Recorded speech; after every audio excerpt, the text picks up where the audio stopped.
வருமான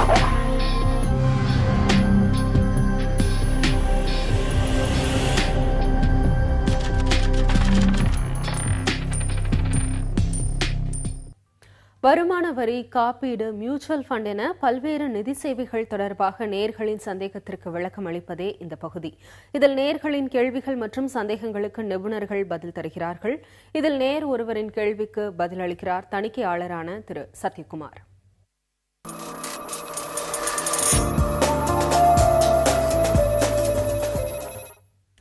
வணக்கம் திரு சத்யகுமார். சிறுதொழில் நிறுவனம் ஒன்று வைத்திருப்பதா திண்டுக்கல் நேயர் ஆறுமுகம் தெரிவிச்சிருக்கிறாரு. ஆண்டுதோறும் தவறாமல் வருமான வரி தாக்கல் செய்து வந்ததாகவும் கடந்த 2011 முதல் 2013 ஆண்டு வரை தன் தொழிலில் பெருத்த நஷ்டம் அடைந்ததால வருமான வரி தாக்கல் செய்யவில்லை அப்படின்னு குறிப்பிட்டிருக்கிறார்.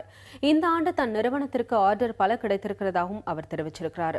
தன் நிறுவனம் மீண்டும் புத்துயிர் பெற்று வருவதாகவும் இந்த ஆண்டு வருமான வரி செலுத்தப் போவதாகவும் அவர் கூறியிருக்கிறார். அவருடைய சந்தேகம் என்னன்னா, இடைப்பட்ட 2 ஆண்டுகள் தன் நிறுவனம் நஷ்டம் காரணமா வருமான வரி செலுத்தவில்லையே, அதற்கு என்ன செய்ய வேண்டும் என்பதுதான். அவருக்கு உங்களுடைய விளக்கம் என்ன? 2011 இருந்து 2013 வரைக்கும் நீங்க நஷ்டம் அடைஞ்சிருக்கீங்க பிசினஸ்ல, அதனால ரிட்டர்ன்ஸ் ஃபைல் பண்ணலன்னு சொல்லியிருக்கீங்க. நீங்க லாஸ் இன்கர் பண்ணியிருந்தா கூட, பிசினஸ்ல லாஸ் இன்கர் பண்ணியிருந்தா கூட நீங்க ரிட்டர்ன்ஸ் ஃபைல் பண்ணிருக்கணும். பட் பண்ணல. இதனால நீங்க லாஸ் இருக்கிறதுனால நீங்க ஃபைல் பண்ணா என்னென்ன பெனிஃபிட்ஸ்னா, உங்களுக்கு லாஸ் இன்கர் பண்ண லாஸ் கேரி ஃபார்வர்ட் பெனிஃபிட் இருக்கு. அது ஃபியூச்சர்ல நீங்க இன்கம்க்கு அட்ஜஸ்ட் பண்ணிக்கலாம். செகண்ட், ரிவிஷன் ஆஃப் ரிட்டர்ன் நீங்க லாஸ் இருந்து நீங்க ரிட்டர்ன் ஃபைல் பண்ணீங்கன்னா ரிவிஷன் ஆஃப் ரிட்டர்ன் பண்ணலாம்.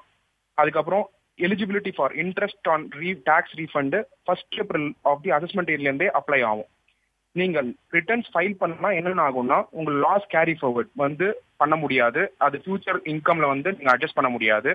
அதே மாதிரி பாத்தீங்கன்னா இன்ட்ரெஸ்ட் ஆன் ரீஃபண்ட் ஜென்ரலா 1st April ப்ரொவைட் பண்ணாங்க நான் சொன்னேன். அது உங்களுக்கு 1st April ப்ரொவைட் பண்ணாம பைலேட்டட் ரிட்டர்ன் நீங்க எப்போ ஃபைல் பண்றீங்களோ, அதாவது லேட் ரிட்டர்ன்ஸ் நீங்க எப்போ ஃபைல் பண்றீங்களோ அந்த டேட்ல இருந்து தான் கம்ப்யூட் பண்ணுவாங்க. அதனால உங்களுக்கு வர பெனிஃபிட் இன்ட்ரெஸ்ட் பெனிஃபிட் போயிடும். ஸோ அது மட்டும் இல்லாம உங்களுக்கு ஏதாவது டாக்ஸ் ஆல்ரெடி நீங்க டாக்ஸ் அதாவது டிடிஎஸ் டிடெக்ட் பண்ணியிருந்தாங்கன்னா அந்த டிடிஎஸ் டிடெக்ட் பண்ணதுக்கு நீங்க ரீஃபண்ட் வாங்குறதுக்கும் ரிட்டர்ன்ஸ் நீங்க கம்பல்சரியா ஃபைல் பண்ணணும்.